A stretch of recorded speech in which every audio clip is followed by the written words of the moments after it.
英語聞き流しリスニング、英語テキストと MP3 ダウンロード、その他の物語はホームページからお聞きいただけます。88thpp.com 88thpp.com Chapter 48. In which the canon pursues the subject of the books of chivalry, with other matters worthy of his wit. It is as you say, Signor Canon, said the curate, and for that reason those who have hitherto written books of the sort deserve all the more censure for writing without paying any attention to good taste or the rules of art, by which they might guide themselves and become as famous in prose as the two princes of Greek and Latin poetry are in verse. I myself, at any rate, said the canon, was once tempted to write a book of chivalry in which all the points I have mentioned were to be observed, and if I must own the truth I have more than 100 sheets written, and to try if it came up to my own opinion of it, I showed them to persons who were fond of this kind of reading, to learned and intelligent men as well as to ignorant people who cared for nothing but the pleasure of listening to nonsense, and from all I obtained flattering approval. Nevertheless I proceeded no farther with it, as well because it seemed to me an occupation inconsistent with my profession, as because I perceived that the fools are more numerous than the wise, and, though it is better to be praised by the wise few than applauded by the foolish many, I have no mind to submit myself to the stupid judgment of the silly public, to whom the reading of such books falls for the most part. But what most of all made me hold my hand and even abandon all idea of finishing it was an argument I put to myself taken from the plays that are acted nowadays, which was in this wise: if those that are now in vogue, as well those that are pure invention as those founded on history, are, all or most of them, downright nonsense and things that have neither head nor tail, and yet the public listens to them with delight, and regards and cries them up as perfection when they are so far from it, and if the authors who write them, and the players who act them, say that this is what they must be, for the public wants this and will have nothing else, and that those that go by rule and work out a plot according to the laws of art will only find some half-dozen intelligent people to understand them, while all the rest remain blind to the merit of their composition, and that for themselves it is better to get bread from the many than praise from the few, then my book will fare the same way, after I have burnt off my eyebrows in trying to observe the principles I have spoken of, and I shall be the tailor of the corner. And though I have sometimes endeavored to convince actors that they are mistaken in this notion they have adopted, and that they would attract more people, and get more credit, by producing plays in accordance with the rules of art, than by absurd ones, they are so thoroughly wedded to their own opinion that no argument or evidence can wean them from it. I remember saying one day to one of these obstinate fellows, "Tell me, do you not recollect that a few years ago, there were 3 tragedies acted in Spain, written by a famous poet of these kingdoms, which were such that they filled all who heard them with admiration, delight, and interest, the ignorant as well as the wise, the masses as well as the higher orders, and brought in more money to the performers, these 3 alone, than 30 of the best that have been since produced?" "No doubt," replied the actor in question, "you mean the Isabella, the Phyllis, and the Alexandra." "Those are the ones I mean," said I, "and see if they did not observe the principles of art, and if, by observing them, they failed to show their superiority and please all the world, so that the fault does not lie with the public that insists upon nonsense, but with those who don't know how to produce something else. The ingratitude revenged was not nonsense, nor was there any in the Numantia, nor any to be found in the Merchant Lover, nor yet in the Friendly Fair Foe, nor in some others that have been written by certain gifted poets, to their own fame and renown, and to the profit of those that brought them out." Some further remarks I added to these, with which, I think, I left him rather dumbfounded, but not so satisfied or convinced that I could disabuse him of his error. "You have touched upon a subject, Signor Canon," observed the curate here, "that has awakened an old enmity I have against the plays in vogue at the present day, quite as strong as that which I bear to the books of chivalry, for while the drama, according to Tully, should be the mirror of human life, the model of manners, and the image of the truth, those which are presented nowadays are mirrors of nonsense, models of folly, and images of lewdness. For what greater nonsense can there be in connection with what we are now discussing than for an infant to appear in swaddling clothes in the first scene of the first act, and in the second a grown-up bearded man? Or what greater absurdity can there be than putting before us an old man as a swashbuckler, a young man as a poltroon, a lackey using fine language, a page giving sage advice, a king plying as a porter, a princess who is a kitchen maid? And then what shall I say of their attention to the time in which the action they represent may or can take place, save that I have seen a play where the first act began in Europe, the second in Asia, the third finished in Africa, and no doubt, had it been in 4 acts, the fourth would have ended in America, and so it would have been laid in all 4 quarters of the globe? And if truth to life is the main thing the drama should keep in view, How is it possible for any average understanding to be satisfied when the action is supposed to pass in the time of King Papan or Charlemagne, and the principal personage in it they represent to be the Emperor Heraclius who entered Jerusalem with the cross and won the Holy Sepulchre, like Godfrey of Bouillon, there being years innumerable between the one and the other? Or, if the play is based on fiction and historical facts are introduced, or bits of what occurred to different people and at different times mixed up with it, all, not only without any semblance of probability, but with obvious errors that from every point of view are inexcusable? And the worst of it is, there are ignorant people who say that this is perfection, and that anything beyond this is affected refinement. And then if we turn to sacred dramas, what miracles they invent in them. What apocryphal, ill-devised incidents, attributing to one saint the miracles of another. And even in secular plays they venture to introduce miracles without any reason or object except that they think some such miracle, or transformation as they call it, will come in well to astonish stupid people and draw them to the play. All this tends to the prejudice of the truth and the corruption of history, nay more, to the reproach of the wits of Spain, for foreigners who scrupulously observe the laws of the drama look upon us as barbarous and ignorant, when they see the absurdity and nonsense of the plays we produce. Nor will it be a sufficient excuse to say that the chief object well-ordered governments have in view when they permit plays to be performed in public is to entertain the people with some harmless amusement occasionally, and keep it from those evil humors which idleness is apt to engender, and that, as this may be attained by any sort of play, good or bad, there is no need to lay down laws, or bind those who write or act them to make them as they ought to be made, since, as I say, the object sought for may be secured by any sort.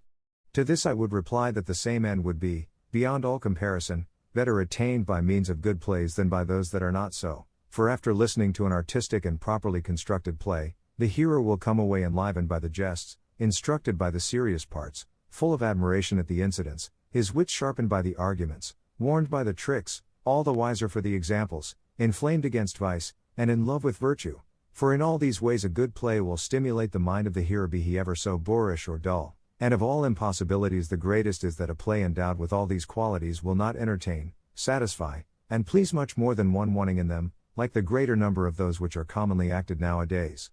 Nor are the poets who write them to be blamed for this, for some there are among them who are perfectly well aware of their faults, and know what they ought to do, but as plays have become a saleable commodity, they say, and with truth, that the actors will not buy them unless they are after this fashion, and so the poet tries to adapt himself to the requirements of the actor who is to pay him for his work. And that this is the truth may be seen by the countless plays that a most fertile wit of these kingdoms has written, with so much brilliancy, so much grace and gaiety, such polished versification, such choice language, such profound reflections, and in a word, so rich in eloquence and elevation of style, that he has filled the world with his fame, and yet, in consequence of his desire to suit the taste of the actors, they have not all, as some of them have, come as near perfection as they ought. Others write plays with such heedlessness that, after they have been acted, the actors have to fly and abscond, afraid of being punished, as they often have been for having acted something offensive to some king or other, or insulting to some noble family. All which evils, and many more that I say nothing of, would be removed if there were some intelligent and sensible person at the capital to examine all plays before they were acted, not only those produced in the capital itself, but all that were intended to be acted in Spain, without whose approval, seal, and signature, no local magistracy should allow any play to be acted. In that case actors would take care to send their plays to the capital, and could act them in safety, and those who write them would be more careful and take more pains with their work, standing in awe of having to submit it to the strict examination of one who understood the matter, and so good plays would be produced and the objects they aim at happily attained, as well the amusement of the people, as the credit of the wits of Spain, the interest and safety of the actors, and the saving of trouble in inflicting punishment on them. And if the same or some other person were authorized to examine the newly written books of chivalry, no doubt some would appear with all the perfections you have described, enriching our language with the gracious and precious treasure of eloquence, and driving the old books into obscurity before the light of the new ones that would come out for the harmless entertainment, not merely of the idle but of the very busiest, for the bow cannot be always bent, nor can weak human nature exist without some lawful amusement. The canon and the curate had proceeded thus far with their conversation, when the barber, coming forward, joined them, and said to the curate, "This is the spot, Señor Licentiate, that I said was a good one for fresh and plentiful pasture for the oxen, while we take our noontide rest." "And so it seems," returned the curate, and he told the canon what he proposed to do, on which he too made up his mind to halt with them, attracted by the aspect of the fair valley that lay before their eyes, and to enjoy it as well as the conversation of the curate, to whom he had begun to take a fancy, and also to learn more particulars about the doings of Don Quixote, he desired some of his servants to go on to the inn, which was not far distant, and fetch from it what eatables there might be for the whole party, as he meant to rest for the afternoon where he was, to which one of his servants replied that the sumpter mule, which by this time ought to have reached the inn, carried provisions enough to make it unnecessary to get anything from the inn except barley. In that case, said the canon, take all the beasts there, and bring the sumpter mule back. While this was going on, Sancho, perceiving that he could speak to his master without having the curate and the barber, of whom he had his suspicions, present all the time, approached the cage in which Don Quixote was placed, and said, Señor, to ease my conscience I want to tell you the state of the case as to your enchantment, and that is that these two here, with their faces covered, are the curate of our village and the barber, and I suspect they have hit upon this plan of carrying you off in this fashion, out of pure envy because your worship surpasses them in doing famous deeds, and if this be the truth it follows that you are not enchanted, but hoodwinked and made a fool of. And to prove this I want to ask you one thing, and if you answer me as I believe you will answer, you will be able to lay your finger on the trick, and you will see that you are not enchanted but gone wrong in your wits. Ask what thou wilt, Sancho my son, returned Don Quixote, for I will satisfy thee and answer all thou requirest. As to what thou sayest, that these who accompany us yonder are the curate and the barber, our neighbors and acquaintances, it is very possible that they may seem to be those same persons, but that they are so in reality and in fact, believe it not on any account. What thou art to believe and think is that, if they look like them, as thou sayest, it must be that those who have enchanted me have taken this shape and likeness, for it is easy for enchanters to take any form they please, and they may have taken those of our friends in order to make thee think as thou dost, and lead thee into a labyrinth of fancies from which thou wilt find no escape though thou hadst the court of Theseus, and they may also have done it to make me uncertain in my mind, and unable to conjecture whence this evil comes to me. For if on the one hand thou dost tell me that the barber and curate of our village are here in company with us, and on the other I find myself shut up in a cage, and know in my heart that no power on earth that was not supernatural would have been able to shut me in, what wouldst thou have me say or think, but that my enchantment is of a sort that transcends all I have ever read of in all the histories that deal with knights errant that have been enchanted? So thou mayest set thy mind at rest as to the idea that they are what thou sayest, for they are as much so as I am a Turk. But touching thy desire to ask me something, say on, and I will answer thee, though thou shouldst ask questions from this till tomorrow morning. May Our Lady be good to me, said Sancho, lifting up his voice, and is it possible that your worship is so thick of skull and so short of brains that you cannot see that what I say is the simple truth, and that malice has more to do with your imprisonment and misfortune than enchantment? But as it is so, I will prove plainly to you that you are not enchanted. Now tell me, so may God deliver you from this affliction, and so may you find yourself when you least expect it in the arms of my lady Dulcinea. Leave off conjuring me, said Don Quixote, and ask what thou wouldst know. I have already told thee I will answer with all possible precision. That is what I want, said Sancho, and what I would know, and have you tell me, without adding or leaving out anything, but telling the whole truth as one expects it to be told, and as it is told, by all who profess arms, as your worship professes them, under the title of knights errant. I tell thee I will not lie in any particular, said Don Quixote. Finish thy question. For in truth thou weariest me with all these asseverations, requirements, and precautions, Sancho. Well, I rely on the goodness and truth of my master, said Sancho, and so, because it bears upon what we are talking about, I would ask, speaking with all reverence, whether since your worship has been shut up and, as you think, enchanted in this cage, you have felt any desire or inclination to go anywhere, as the saying is? I do not understand going anywhere, said Don Quixote. Explain thyself more clearly, Sancho, if thou wouldst have me give an answer to the point. Is it possible, said Sancho, that your worship does not understand going anywhere? Why, the schoolboys know that from the time they were babes. Well then, you must know have you had any desire to do what cannot be avoided? Ah! Now I understand thee, Sancho, said Don Quixote. Yes, often, and even this minute, get me out of this strait, or all will not go right. Chapter 49. Which treats of the shrewd conversation which Sancho Panza held with his master Don Quixote. Aha, I have caught you, said Sancho, this is what in my heart and soul I was longing to know. Come now, Señor, can you deny what is commonly said around us, when a person is out of humor, I don't know what ails so-and-so, that he neither eats, nor drinks, nor sleeps, nor gives a proper answer to any question, one would think he was enchanted? From which it is to be gathered that those who do not eat, or drink, or sleep, or do any of the natural acts I am speaking of, that such persons are enchanted, but not those that have the desire your worship has, and drink when drink is given them, and eat when there is anything to eat, and answer every question that is asked them. What thou sayest is true, Sancho, replied Don Quixote, but I have already told thee there are many sorts of enchantments, and it may be that in the course of time they have been changed one for another, and that now it may be the way with enchanted people to do all that I do, though they did not do so before. So it is vain to argue or draw inferences against the usage of the time. I know and feel that I am enchanted, and that is enough to ease my conscience, for it would weigh heavily on it if I thought that I was not enchanted, and that in a faint-hearted and cowardly way I allowed myself to lie in this cage, defrauding multitudes of the succor I might afford to those in need and distress, who at this very moment may be in sore want of my aid and protection.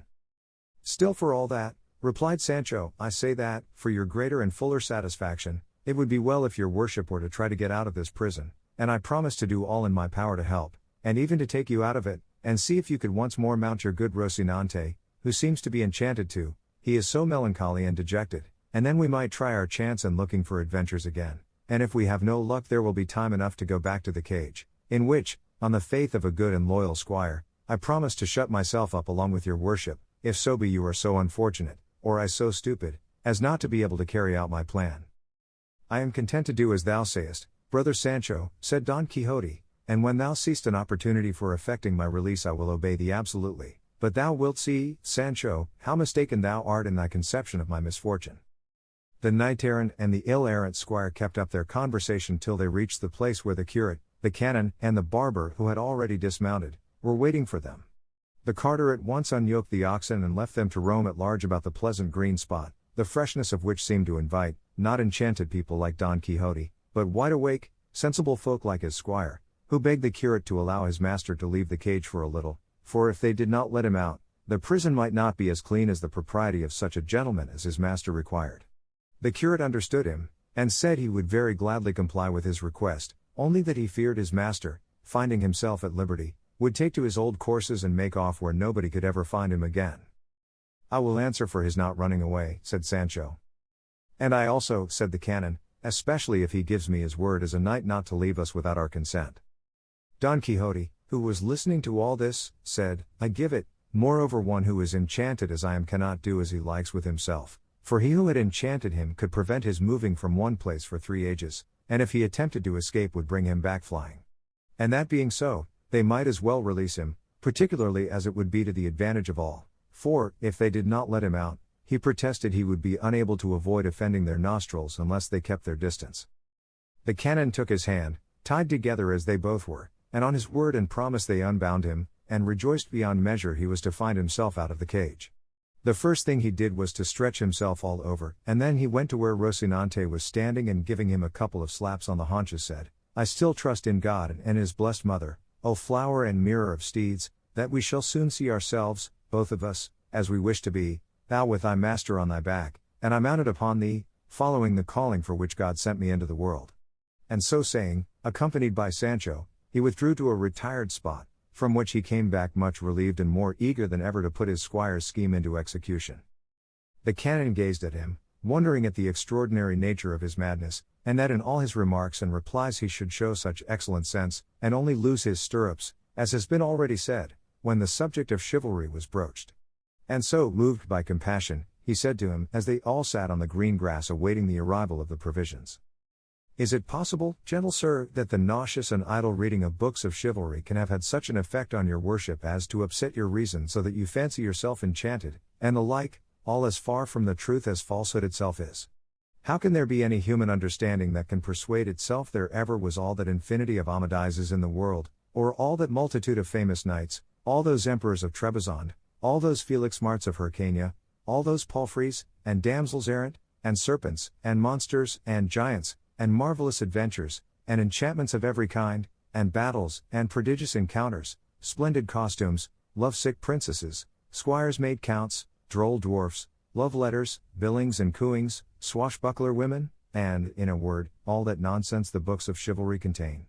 For myself, I can only say that when I read them, so long as I do not stop to think that they are all lies and frivolity, they give me a certain amount of pleasure, but when I come to consider what they are, I fling the very best of them at the wall, and would fling it into the fire if there were one at hand, as richly deserving such punishment as cheats and impostors out of the range of ordinary toleration, and as founders of new sects and modes of life, and teachers that lead the ignorant public to believe and accept as truth all the folly they contain. And such is their audacity, they even dare to unsettle the wits of gentlemen of birth and intelligence, as is shown plainly by the way they have served your worship, when they have brought you to such a pass that you have to be shut up in a cage and carried on an ox cart as one would carry a lion or a tiger from place to make money by showing it. Come, Señor Don Quixote, have some compassion for yourself, return to the bosom of common sense, and make use of the liberal share of it that heaven has been pleased to bestow upon you, employing your abundant gifts of mind in some other reading that may serve to benefit your conscience and add to your honor. And if, still led away by your natural bent, you desire to read books of achievements and of chivalry, read the book of Judges in the Holy Scriptures, for there you will find grand reality, and deeds as true as they are heroic. Lusitania had a Viriatus, Rome a Caesar, Carthage a Hannibal, Greece an Alexander, Castile a Count Fernán González, Valencia a Cid, Andalusia a Gonzalo Fernández, Extremadura a Diego García de Paredes, Jerez a García Pérez de Vargas, Toledo a Garcilaso, Seville a Don Manuel de Leon, to read of whose valiant deeds will entertain and instruct the loftiest minds and fill them with delight and wonder. Here, Señor Don Quixote, will be reading worthy of your sound understanding, from which you will rise learned in history, in love with virtue, strengthened in goodness, improved in manners, brave without rashness, prudent without cowardice, and all to the honor of God, your own advantage and the glory of La Mancha, whence, I am informed, your worship derives your birth. Don Quixote listened with the greatest attention to the canon's words, and when he found he had finished, after regarding him for some time, he replied to him. It appears to me, gentle sir, that your worship's discourse is intended to persuade me that there never were any knights errant in the world, and that all the books of chivalry are false, lying, mischievous and useless to the state, and that I have done wrong in reading them, and worse in believing them, and still worse in imitating them, when I undertook to follow the arduous calling of knight-errantry which they set forth. For you deny that there ever were Amadises of Gaul or of Greece, or any other of the knights of whom the books are full. It is all exactly as you stated, said the canon, to which Don Quixote returned. You also went on to say that books of this kind had done me much harm, inasmuch as they had upset my senses, and shut me up in a cage, and that it would be better for me to reform and change my studies, and read other truer books which would afford more pleasure and instruction. Just so, said the canon. Well then, returned Don Quixote, to my mind it is you who are the one that is out of his wits and enchanted, as you have ventured to utter such blasphemies against a thing so universally acknowledged and accepted as true that whoever denies it, as you do, deserves the same punishment which you say you inflict on the books that irritate you when you read them. For to try to persuade anybody that Amadis, and all the other knights adventurers with whom the books are filled, never existed, would be like trying to persuade him that the sun does not yield light, or ice cold, or earth nourishment. What wit in the world can persuade another that the story of the Princess Floripes and Guy of Burgundy is not true, or that of Fierabras and the Bridge of Mantable, which happened in the time of Charlemagne? For by all that is good it is as true as that it is daylight now, and if it be a lie, it must be a lie too that there was a Hector, or Achilles, or Trojan War, or 12 peers of France, or Arthur of England, who still lives changed into a raven, and is unceasingly looked for in his kingdom. One might just as well try to make out that the history of Guarino Misquino, or of the quest of the Holy Grail, is false, or that the loves of Tristram and the Queen Iseult are apocryphal, as well as those of Guinevere and Lancelot, when there are persons who can almost remember having seen the Dame Quintanona, who was the best cupbearer in Great Britain. And so true is this, that I recollect a grandmother of mine on the father's side, whenever she saw any dame in a venerable hood, used to say to me, "Grandson, that one is like Dame Quintanona," from which I conclude that she must have known her, or at least had managed to see some portrait of her. Then who can deny that the story of Pierres and the fair Magalona is true, when even to this day may be seen in the king's armory the pin with which the valiant Pierres guided the wooden horse he rode through the air, and it is a trifle bigger than the pole of a cart? And alongside of the pin is Babieca's saddle, and at Roncesvalles there is Roland's horn, as large as a large beam, whence we may infer that there were 12 peers, and a Pierres, and a Cid, and other knights like them, of the sort people commonly call adventurers. Or perhaps I shall be told, too, that there was no such knight-errant as the valiant Lusitanian Juan de Merlo, who went to Burgundy and in the city of Arras fought with the famous lord of Charny, Mosen Pierres by name, and afterwards in the city of Ball with Mosen Enrique de Remessen, coming out of both encounters covered with fame and honor, or adventures and challenges achieved and delivered, also in Burgundy, by the valiant Spaniards Pedro Barba and Gutierre Quixada, of whose family I come in the direct male line, when they vanquished the sons of the Count of San Polo.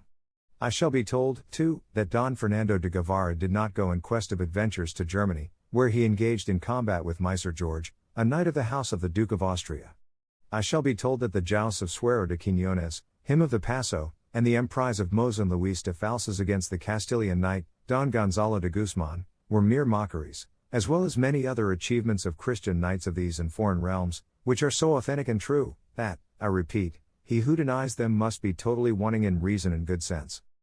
The canon was amazed to hear the medley of truth and fiction Don Quixote uttered, and to see how well acquainted he was with everything relating or belonging to the achievements of his knight-errantry. So he said in reply, I cannot deny, Señor Don Quixote, that there is some truth in what you say, especially as regards the Spanish knights errant, and I am willing to grant too that the 12 peers of France existed, but I am not disposed to believe that they did all the things that the Archbishop Turpin relates of them.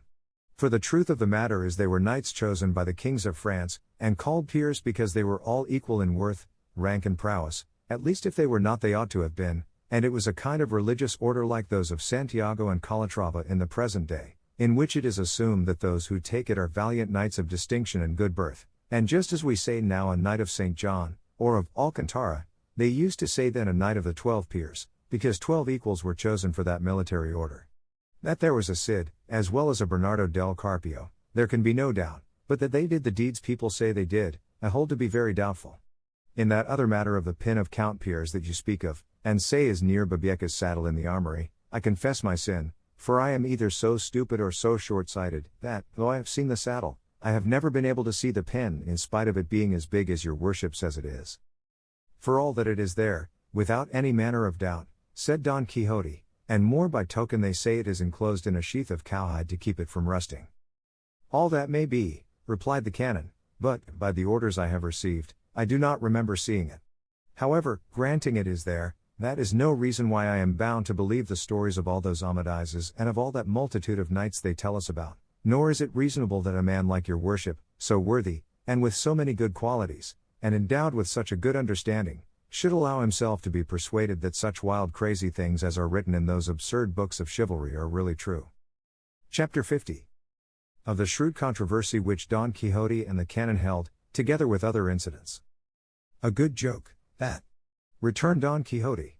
Books that have been printed with the king's license, and with the approbation of those to whom they have been submitted, and read with universal delight, and extolled by great and small, rich and poor, learned and ignorant, gentle and simple, in a word by people of every sort, of whatever rank or condition they may be, that these should be lies.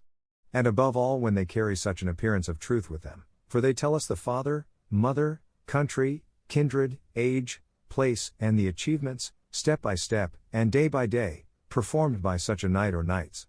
Hush, sir, utter not such blasphemy, trust me I am advising you now to act as a sensible man should, only read them, and you will see the pleasure you will derive from them.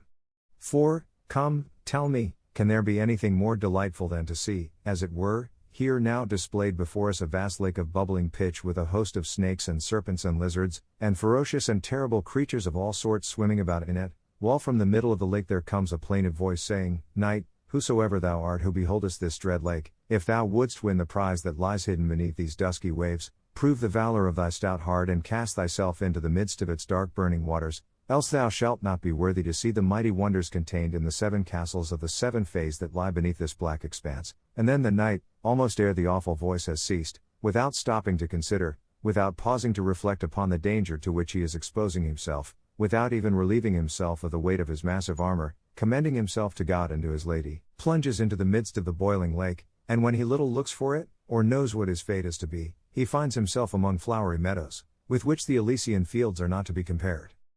The sky seems more transparent there, and the sun shines with a strange brilliancy, and a delightful grove of green leafy trees presents itself to the eyes and charms the sight with its verdure, while the ear is soothed by the sweet untutored melody of the countless birds of gay plumage that flit to and fro among the interlacing branches.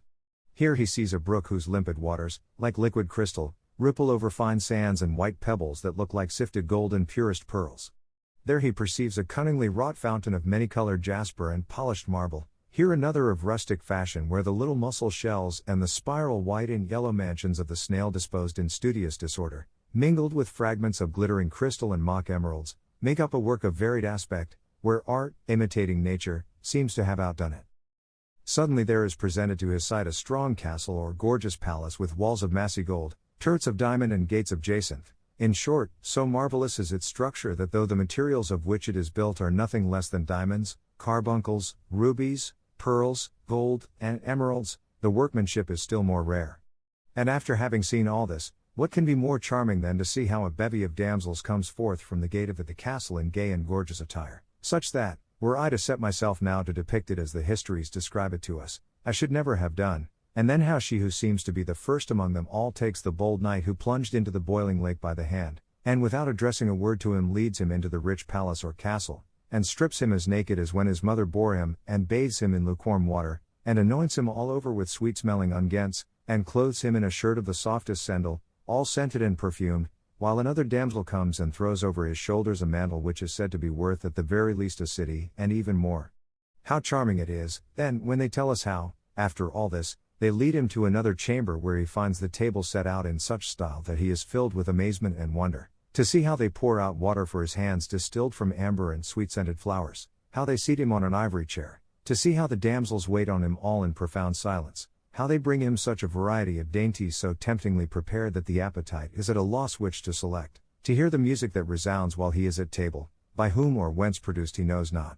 And then when the repast is over and the tables removed, for the knight to recline in the chair, picking his teeth perhaps as usual, and a damsel, much lovelier than any of the others, to enter unexpectedly by the chamber door, and herself by his side, and begin to tell him what the castle is, and how she is held enchanted there, and other things that amaze the knight and astonish the readers who are perusing his history. But I will not expatiate any further upon this, as it may be gathered from it that whatever part of whatever history of a knight-errant one reads, it will fill the reader, whoever he be, with delight and wonder, and take my advice, sir, and, as I said before, read these books and you will see how they will banish any melancholy you may feel and raise your spirits should they be depressed. For myself I can say that since I have been a knight-errant I have become valiant, polite, generous, well-bred, magnanimous, courteous, dauntless, gentle, patient, and have learned to bear hardships, imprisonments, and enchantments, and though it be such a short time since I have seen myself shut up in a cage like a madman, I hope by the might of my arm, if heaven aid me and fortune thwart me not, to see myself king of some kingdom where I may be able to show the gratitude and generosity that dwell in my heart, for by my faith, Señor, the poor man is incapacitated from showing the virtue of generosity to anyone, though he may possess it in the highest degree, and gratitude that consists of disposition only is a dead thing, just as faith without works is dead. For this reason I should be glad were fortune soon to offer me some opportunity of making myself an emperor, so as to show my heart in doing good to my friends, particularly to this poor Sancho Panza, my squire, who is the best fellow in the world, and I would gladly give him a county I have promised him this ever so long, only that I am afraid he has not the capacity to govern his realm. Sancho partly heard these last words of his master, and said to him, Strive hard you, Señor Don Quixote, to give me that county so often promised by you and so long looked for by me, for I promise you there will be no one of capacity in me to govern it, and even if there is, I have heard say there are men in the world who farm seigniories, paying so much a year, and they themselves taking charge of the government, while the Lord, with his legs stretched out, enjoys the revenue they pay him, without troubling himself about anything else. That's what I'll do, and not stand haggling over trifles, but wash my hands at once of the whole business, and enjoy my rents like a duke, and let things go their own way. That, brother Sancho, said the canon, only holds good as far as the enjoyment of the revenue goes, but the lord of the seigniory must attend to the administration of justice, and here capacity and sound judgment come in, and above all a firm determination to find out the truth. For if this be wanting in the beginning, the middle and the end will always go wrong, and God as commonly aids the honest intentions of the simple as he frustrates the evil designs of the crafty. I don't understand those philosophies, returned Sancho Panza, all I know is I would have the county as soon as I shall know how to govern it, for I have as much soul as another, and as much body as anyone, and I shall be as much king of my realm as any other of his, and being so I should do as I liked, and doing as I liked I should please myself, and pleasing myself I should be content. And when one is content he has nothing more to desire, and when one has nothing more to desire there is an end of it, so let the county come, and God be with you, and let us see one another, as one blind man said to the other. That is not bad philosophy thou art talking, Sancho, said the canon, but for all that there is a good deal to be said on this matter of counties. To which Don Quixote returned, I know not what more there is to be said, I only guide myself by the example set me by the great Amadis of Gaul, when he made his squire count of the Insula Firme. And so, without any scruples of conscience, I can make account of Sancho Panza, for he is one of the best squires that ever knight-errant had. The canon was astonished at the methodical nonsense, if nonsense be capable of method, that Don Quixote uttered, at the way in which he had described the adventure of the Knight of the Lake, at the impression that the deliberate lies of the books he read had made upon him, and lastly he marveled at the simplicity of Sancho, who desired so eagerly to obtain the county his master had promised him. By this time the canon's servants, who had gone to the inn to fetch the sumpter mule, had returned, and making a carpet and the green grass of the meadow serve as a table, they seated themselves in the shade of some trees and made their repast there, that the carter might not be deprived of the advantage of the spot, as has been already said. As they were eating they suddenly heard a loud noise and the sound of a bell that seemed to come from among some brambles and thick bushes that were close by, and the same instant they observed a beautiful goat, spotted all over black, white, and brown, spring out of the thicket with a goatherd after it, calling to it and uttering the usual cries to make it stop or turn back to the fold. The fugitive goat, scared and frightened, ran towards the company as if seeking their protection and then stood still, and the goatherd coming up seized it by the horns and began to talk to it as if it were possessed of reason and understanding. "Ah, wanderer, wanderer, Spotty, Spotty, how have you gone limping all this time? What wolves have frightened you, my daughter? Won't you tell me what is the matter, my beauty? But what else can it be except that you are a she, and cannot keep quiet? A plague on your humors and the humors of those you take after. Come back, my darling, and if you will not be so happy, at any rate you will be safe in the fold or with your companions, for if you who ought to keep and lead them go wandering astray, what will become of them?"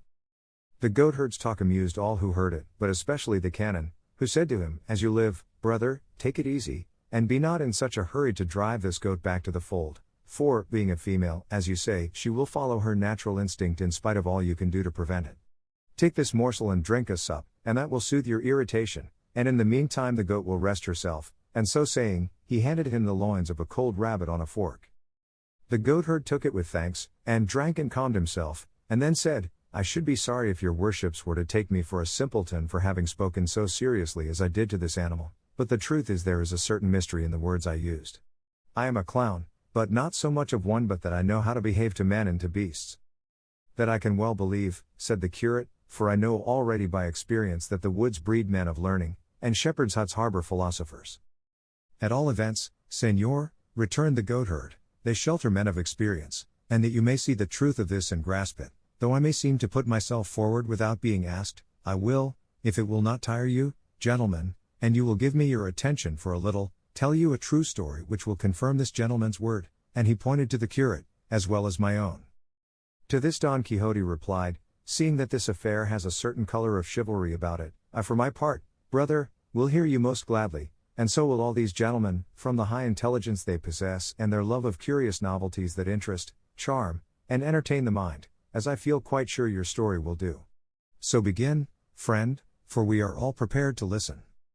"I draw my stakes," said Sancho, "and will retreat with this pasty to the brook there, where I mean to victual myself for 3 days, for I have heard my lord, Don Quixote, say that a knight-errant's squire should eat until he can hold no more, whenever he has the chance, because it often happens them to get by accident into a wood so thick that they cannot find a way out of it for 6 days, and if the man is not well filled or his alforges well stored, there he may stay, as very often he does, turned into a dried mummy." "Thou art in the right of it, Sancho," said Don Quixote, "go where thou wilt and eat all thou canst, for I have had enough, and only want to give my mind its refreshment, as I shall by listening to this good fellow's story." "It is what we shall all do," said the canon, and then begged the goatherd to begin the promised tale. The goatherd gave the goat which he held by the horns a couple of slaps on the back, saying, "Lie down here beside me, Spotty, for we have time enough to return to our fold." The goat seemed to understand him, for as her master seated himself, she stretched herself quietly beside him and looked up in his face to show him she was all attention to what he was going to say, and then in these words he began his story. Chapter 51. Which deals with what the goatherd told those who were carrying off Don Quixote. 3 leagues from this valley there is a village which, though small, is one of the richest in all this neighborhood, and in it there lived a farmer, a very worthy man, and so much respected that, although to be so is the natural consequence of being rich, he was even more respected for his virtue than for the wealth he had acquired. But what made him still more fortunate, as he said himself, was having a daughter of such exceeding beauty, rare intelligence, gracefulness and virtue, that everyone who knew her and beheld her marveled at the extraordinary gifts with which heaven and nature had endowed her. As a child she was beautiful, she continued to grow in beauty, and at the age of 16 she was most lovely.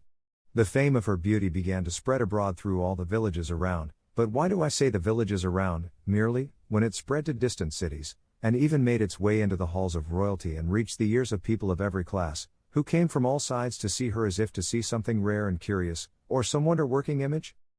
Her father watched over her and she watched over herself, for there are no locks, or guards, or bolts that can protect a young girl better than her own modesty. The wealth of the father and the beauty of the daughter led many neighbors as well as strangers to seek her for a wife, but he, as one might well be who had the disposal of so rich a jewel, was perplexed and unable to make up his mind to which of her countless suitors he should entrust her. I was one among the many who felt a desire so natural, and, as her father knew who I was, and I was of the same town, of pure blood, in the bloom of life, and very rich in possessions, I had great hopes of success. There was another of the same place and qualifications who also sought her, and this made her father's choice hang in the balance, for he felt that on either of us his daughter would be well bestowed. So to escape from this state of perplexity he resolved to refer the matter to Leandra, for that is the name of the rich damsel who has reduced me to misery, reflecting that as we were both equal it would be best to leave it to his dear daughter to choose according to her inclination, a course that is worthy of imitation by all fathers who wish to settle their children in life. I do not mean that they ought to leave them to make a choice of what is contemptible and bad, but that they should place before them what is good and then allow them to make a good choice as they please. I do not know which Leandra chose, I only know her father put us both off with the tender age of his daughter and vague words that neither bound him nor dismissed us. My rival is called Anselmo and I myself Eugenio, that you may know the names of the personages that figure in this tragedy, the end of which is still in suspense, though it is plain to see it must be disastrous. About this time there arrived in our town one Vicente de la Roca, the son of a poor peasant of the same town, the said Vicente having returned from service as a soldier in Italy and divers other parts. A captain who chanced to pass that way with his company had carried him off from our village when he was a boy of about 12 years, and now 12 years later the young man came back in a soldier's uniform, arrayed in 1,000 colors, and all over glass trinkets and fine steel chains. Today he would appear in one gay dress, tomorrow in another, but all flimsy and gaudy, of little substance and less worth. The peasant folk, who are naturally malicious, and when they have nothing to do can be malice itself, remarked all this, and took note of his finery and jewelry, piece by piece, and discovered that he had 3 suits of different colors, with garters and stockings to match, but he made so many arrangements and combinations out of them, that if they had not counted them, anyone would have sworn that he had made a display of more than 10 suits of clothes and 20 plumes. Do not look upon all this that I am telling you about the clothes as uncalled for or spun out, for they have a great deal to do with the story. He used to seat himself on a bench under the great poplar in our plaza, and there he would keep us all hanging open-mouthed on the stories he told us of his exploits. There was no country on the face of the globe he had not seen, nor battle he had not been engaged in. He had killed more Moors than there are in Morocco and Tunis, and fought more single combats, according to his own account, than Garcilaso, Diego Garcia de Paredes and 1,000 others he named, and out of all he had come victorious without losing a drop of blood. On the other hand he showed marks of wounds, which, though they could not be made out, he said were gunshot wounds received in divers encounters and actions. Lastly, with monstrous impudence he used to say you to his equals and even those who knew what he was, and declare that his arm was his father and his deeds his pedigree, and that being a soldier he was as good as the king himself. And to add to these swaggering ways he was a trifle of a musician, and played the guitar with such a flourish that some said he made it speak, nor did his accomplishments end here, for he was something of a poet too, and on every trifle that happened in the town he made a ballad a league long. This soldier, then, that I have described, this Vicente de la Roca, this bravo, gallant, musician, poet, was often seen and watched by Leandra from a window of her house which looked out on the plaza. The glitter of his showy attire took her fancy, his ballads bewitched her, for he gave away 20 copies of every one he made, the tales of his exploits which he told about himself came to her ears, and in short, as the devil no doubt had arranged it, she fell in love with him before the presumption of making love to her had suggested itself to him, and as in love affairs none are more easily brought to an issue than those which have the inclination of the lady for an ally, Leandra and Vicente came to an understanding without any difficulty, and before any of her numerous suitors had any suspicion of her design, she had already carried it into effect, having left the house of her dearly beloved father, for mother she had none, and disappeared from the village with the soldier, who came more triumphantly out of this enterprise than out of any of the large number he laid claim to. All the village and all who heard of it were amazed at the affair. I was aghast, and Selma thunderstruck, her father full of grief, her relations indignant, the authorities all in a ferment, the officers of the Brotherhood in arms. They scoured the roads, they searched the woods and all quarters, and at the end of 3 days they found the flighty Leandra in a mountain cave, stripped to her shift, and robbed of all the money and precious jewels she had carried away from home with her. They brought her back to her unhappy father, and questioned her as to her misfortune, and she confessed without pressure that Vicente de la Roca had deceived her, and under promise of marrying her had induced her to leave her father's house, as he meant to take her to the richest and most delightful city in the whole world, which was Naples, and that she, ill-advised and deluded, had believed him and robbed her father and handed over all to him the night she disappeared, and that he had carried her away to a rugged mountain and shut her up in the cave where they had found her. She said, moreover, that the soldier, without robbing her of her honor, had taken from her everything she had, and made off, leaving her in the cave, a thing that still further surprised everybody. It was not easy for us to credit the young man's countenance, but she asserted it with such earnestness that it helped to console her distressed father, who thought nothing of what had been taken, since the jewel that once lost can never be recovered had been left to his daughter. The same day that Leandra made her appearance, her father removed her from our sight and took her away to shut her up in a convent in a town near this, in the hope that time may wear away some of the disgrace she has incurred. Leandra's youth furnished an excuse for her fault, at least with those to whom it was of no consequence whether she was good or bad, but those who knew her shrewdness and intelligence did not attribute her misdemeanor to ignorance but to wantonness and the natural disposition of women, which is for the most part flighty and ill-regulated. Leandra withdrawn from sight, Anselmo's eyes grew blind, or at any rate found nothing to look at that gave them any pleasure, and mine were in darkness without a ray of light to direct them to anything enjoyable while Leandra was away. Our melancholy grew greater, our patience grew less, we cursed the soldier's finery and railed at the carelessness of Leandra's father. At last Anselmo and I agreed to leave the village and come to this valley, and, he feeding a great flock of sheep of his own, and I a large herd of goats of mine, we pass our life among the trees, giving vent to our sorrows, together singing the fair Leandra's praises, or upbraiding her, or else sighing alone, and to heaven pouring forth our complaints in solitude. Following our example, many more of Leandra's lovers have come to these rude mountains and adopted our mode of life, and they are so numerous that one would fancy the place had been turned into the pastoral Arcadia, so full is it of shepherds and sheepfolds, nor is there a spot in it where the name of the fair Leandra is not heard. Here one curses her and calls her capricious, fickle, and immodest, there another condemns her as frail and frivolous, this pardons and absolves her, that spurns and reviles her, one extols her beauty, another assails her character, and in short all abuse her, and all adore her, and to such a pitch has this general infatuation gone that there are some who complain of her scorn without ever having exchanged a word with her, and even some that bewail and mourn the raging fever of jealousy, for which she never gave anyone cause, for, as I have already said, her misconduct was known before her passion. There is no nook among the rocks, no brookside, no shade beneath the trees that is not haunted by some shepherd telling his woes to the breezes, wherever there is an echo it repeats the name of Leandra, the mountains ring with Leandra. Leandra murmur the brooks, and Leandra keeps us all bewildered and bewitched, hoping without hope and fearing without knowing what we fear. Of all this silly set the one that shows the least and also the most sense is my rival Anselmo, for having so many other things to complain of, he only complains of separation, and to the accompaniment of a rebeck, which he plays admirably, he sings his complaints in verses that show his ingenuity. I follow another, easier, and to my mind wiser course, and that is to rail at the frivolity of women, at their inconstancy, their double-dealing, their broken promises, their unkept pledges, and in short the want of reflection they show in fixing their affections and inclinations. This, sirs, was the reason of words and expressions I made use of to this goat when I came up just now, for as she is a female I have a contempt for her, though she is the best in all my fold. This is the story I promised to tell you, and if I have been tedious in telling it, I will not be slow to serve you. My hut is close by, and I have fresh milk and dainty cheese there, as well as a variety of toothsome fruit, no less pleasing to the eye than to the palate. Chapter 52. Of the quarrel that Don Quixote had with the goatherd, together with the rare adventure of the penitents, which with an expenditure of sweat he brought to a happy conclusion. The goatherd's tale gave great satisfaction to all the hearers, and the canon especially enjoyed it, for he had remarked with particular attention the manner in which it had been told, which was as unlike the manner of a clownish goatherd as it was like that of a polished city wit, and he observed that the curate had been quite right in saying that the woods bred men of learning.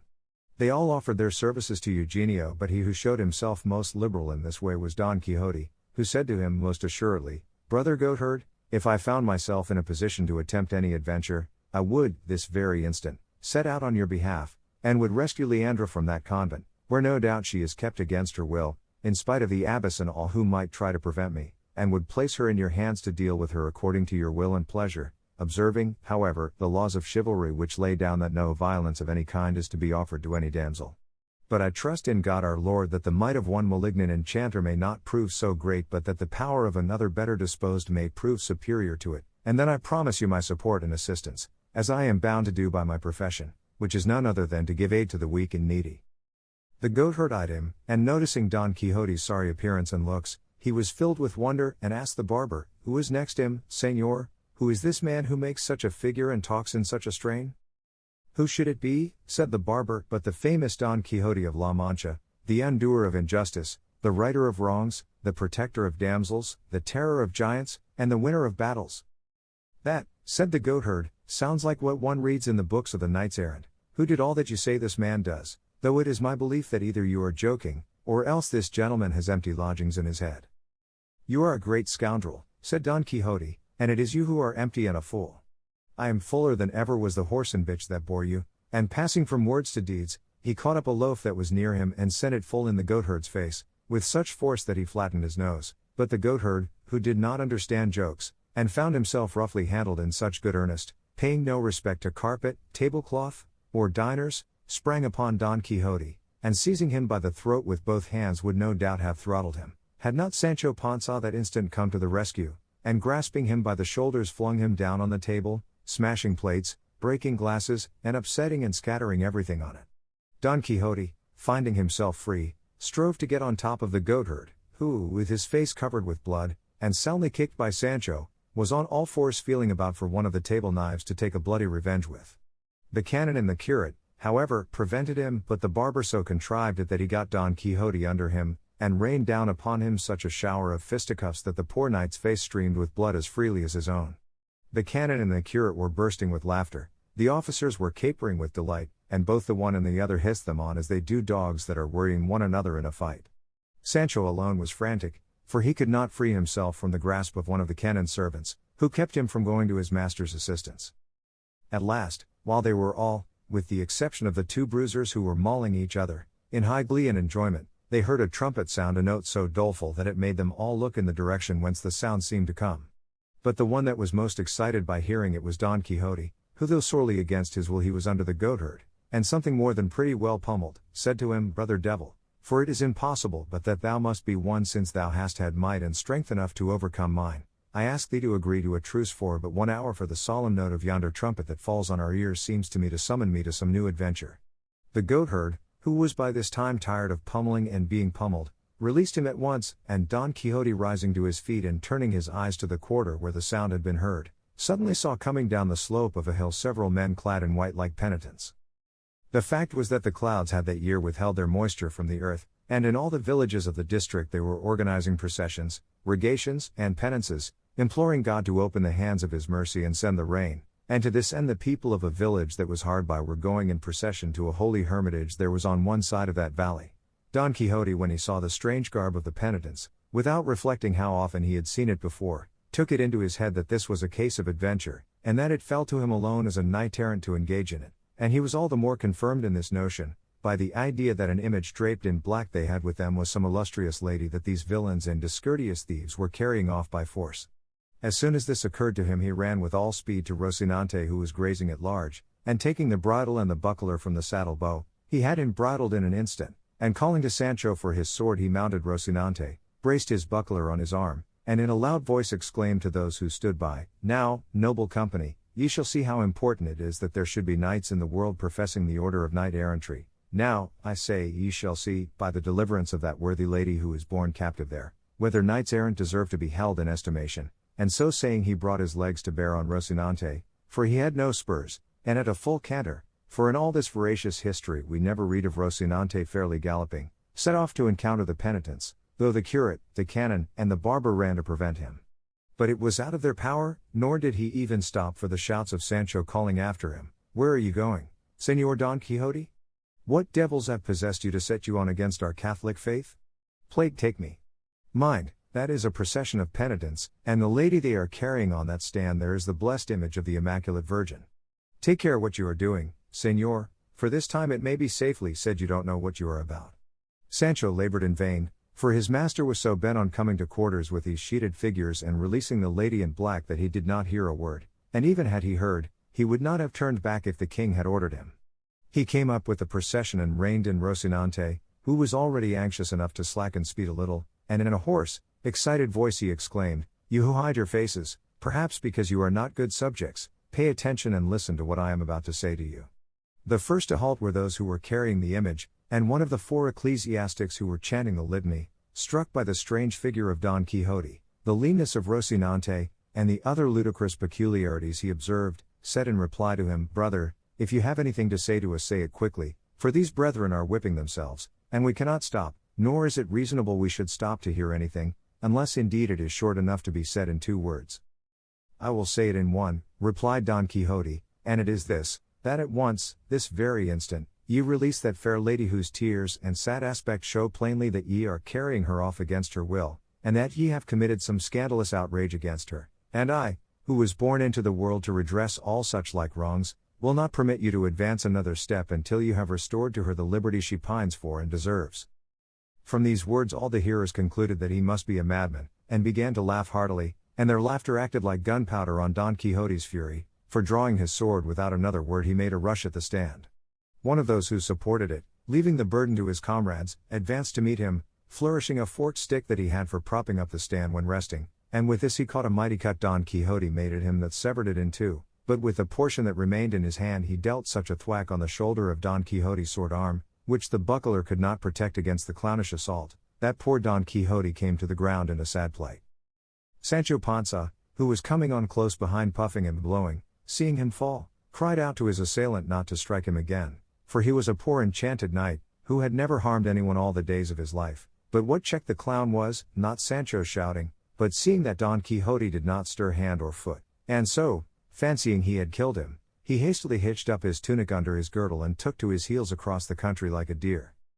By this time all Don Quixote's companions had come up to where he lay, but the processionists seeing them come running, and with them the officers of the Brotherhood with their crossbows, apprehended mischief, and clustering round the image, raised their hoods and grasped their scourges, as the priests did their tapers, and awaited the attack, resolved to defend themselves and even to take the offensive against their assailants if they could. Fortune, however, arranged the matter better than they expected, for all Sancho did was to fling himself on his master's body, raising over him the most doleful and laughable lamentation that ever was heard, for he believed he was dead.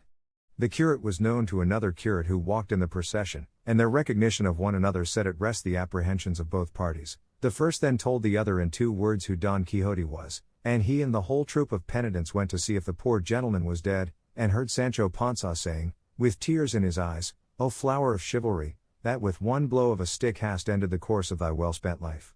O pride of thy race, honor and glory of all La Mancha, nay, of all the world, that for one of thee will be full of evildoers, no longer in fear of punishment for their misdeeds. O thou, generous above all the Alexanders, since for only 8 months of service thou hast given me the best island the sea girds or surrounds. Humble with the proud, haughty with the humble, encounterer of dangers, endurer of outrages, enamored without reason, imitator of the good, scourge of the wicked, enemy of the mean, in short, knight-errant, which is all that can be said." At the cries and moans of Sancho, Don Quixote came to himself, and the first word he said was, "He who lives separated from you, sweetest Dulcinea, has greater miseries to endure than these. Aid me, friend Sancho, to mount the enchanted cart, for I am not in a condition to press the saddle of Rocinante, as this shoulder is all knocked to pieces." "That I will do with all my heart, Señor," said Sancho, "and let us return to our village with these gentlemen, who seek your good, and there we will prepare for making another sally, which may turn out more profitable and creditable to us." "Thou art right, Sancho," returned Don Quixote, "it will be wise to let the malign influence of the stars which now prevails pass off." The canon, the curate, and the barber told him he would act very wisely in doing as he said, and so, highly amused at Sancho Panza's simplicities, they placed Don Quixote in the cart as before. The procession once more formed itself in order and proceeded on its road. The goatherd took his leave of the party, the officers of the Brotherhood declined to go any farther, and the curate paid them what was due to them. The canon begged the curate to let him know how Don Quixote did, whether he was cured of his madness or still suffered from it, and then begged leave to continue his journey. In short, they all separated and went their ways, leaving to themselves the curate and the barber, Don Quixote, Sancho Panza, and the good Rocinante, who regarded everything with as great resignation as his master. The carter yoked his oxen and made Don Quixote comfortable on a truss of hay, and at his usual deliberate pace took the road the curate directed, and at the end of 6 days they reached Don Quixote's village, and entered it about the middle of the day, which it so happened was a Sunday, and the people were all in the plaza, through which Don Quixote's cart passed. They all flocked to see what was in the cart, and when they recognized their townsman they were filled with amazement, and a boy ran off to bring the news to his housekeeper and his niece that their master and uncle had come back all lean and yellow and stretched on a truss of hay on an ox cart. It was piteous to hear the cries the two good ladies raised, how they beat their breasts and poured out fresh maledictions on those accursed books of chivalry, all which was renewed when they saw Don Quixote coming in at the gate. At the news of Don Quixote's arrival Sancho Panza's wife came running, for she by this time knew that her husband had gone away with him as his squire, and on seeing Sancho, the first thing she asked him was if the ass was well. Sancho replied that he was, better than his master was. "Thanks be to God," said she, "for being so good to me, but now tell me, my friend, what have you made by your squirings? What gown have you brought me back? What shoes for your children?" "I bring nothing of that sort, wife," said Sancho, "though I bring other things of more consequence and value." "I am very glad of that," returned his wife. "Show me these things of more value and consequence, my friend, for I want to see them to cheer my heart that has been so sad and heavy all these ages that you have been away." "I will show them to you at home, wife," said Sancho. "Be content for the present, for if it please God that we should again go on our travels in search of adventures, you will soon see me a count, or governor of an island, and that not one of those everyday ones, but the best that is to be had." "Heaven grant it, husband," said she, "for indeed we have need of it. But tell me, what's this about islands, for I don't understand it?" "Honey is not for the mouth of the ass," returned Sancho, "all in good time thou shalt see, wife, nay, thou wilt be surprised to hear thyself called your ladyship by all thy vassals." "What are you talking about, Sancho, with your ladyships, islands, and vassals?" returned Teresa Panza, for so Sancho's wife was called, though they were not relations, for in La Mancha it is customary for wives to take their husbands' surnames. "Don't be in such a hurry to know all this, Teresa," said Sancho, "it is enough that I am telling you the truth, so shut your mouth. But I may tell you this much by the way, that there is nothing in the world more delightful than to be a person of consideration, squire to a knight-errant, and a seeker of adventures. To be sure most of those one finds do not end as pleasantly as one could wish, for out of 100, 99 will turn out cross and contrary. I know it by experience, for out of some I came blanketed, and out of others belabored. Still, for all that, it is a fine thing to be on the lookout for what may happen, crossing mountains, searching woods, climbing rocks, visiting castles, putting up at inns, all at free quarters, and devil take the maravedì to pay." While this conversation passed between Sancho Panza and his wife, Don Quixote's housekeeper and niece took him in and undressed him and laid him in his old bed. He eyed them askance, and could not make out where he was. The curate charged his niece to be very careful to make her uncle comfortable and to keep a watch over him lest he should make his escape from them again, telling her what they had been obliged to do to bring him home. On this the pair once more lifted up their voices and renewed their maledictions upon the books of chivalry, and implored heaven to plunge the authors of such lies and nonsense into the midst of the bottomless pit. They were, in short, kept in anxiety and dread lest their uncle and master should give them the slip the moment he found himself somewhat better, and as they feared so it fell out. But the author of this history, though he has devoted research and industry to the discovery of the deeds achieved by Don Quixote in his third sally, has been unable to obtain any information respecting them, at any rate derived from authentic documents. Tradition has merely preserved in the memory of La Mancha the fact that Don Quixote, the third time he sallied forth from his home, betook himself to Saragossa, where he was present at some famous jousts which came off in that city, and that he had adventures there worthy of his valor and high intelligence. Of his end and death he could learn no particulars, nor would he have ascertained it or known of it, if good fortune had not produced an old physician for him who had in his possession a leaden box, which, according to his account, had been discovered among the crumbling foundations of an ancient hermitage that was being rebuilt, in which box were found certain parchment manuscripts in Gothic character, but in Castilian verse, containing many of his achievements, and setting forth the beauty of Dulcinea, the form of Rocinante, the fidelity of Sancho Panza, and the burial of Don Quixote himself, together with sundry epitaphs and eulogies on his life and character, but all that could be read and deciphered were those which the trustworthy author of this new and unparalleled history here presents. And the said author asks of those that shall read it nothing in return for the vast toil which it has cost him in examining and searching the Manchegan archives in order to bring it to light, save that they give him the same credit that people of sense give to the books of chivalry that pervade the world and are so popular, for with this he will consider himself amply paid and fully satisfied, and will be encouraged to seek out and produce other histories, if not as truthful, at least equal in invention and not less entertaining. The first words written on the parchment found in the leaden box were these. The Academicians of Argamasilla, a village of La Mancha. On the life and death of Don Quixote of La Mancha. Hoc script cert. Monacongo, Academician of Argamasilla. 英語聞き流しリスニング、英語テキストと MP3 ダウンロード、その他の物語はホームページからお聞きいただけます。88thpp.com 88thpp.com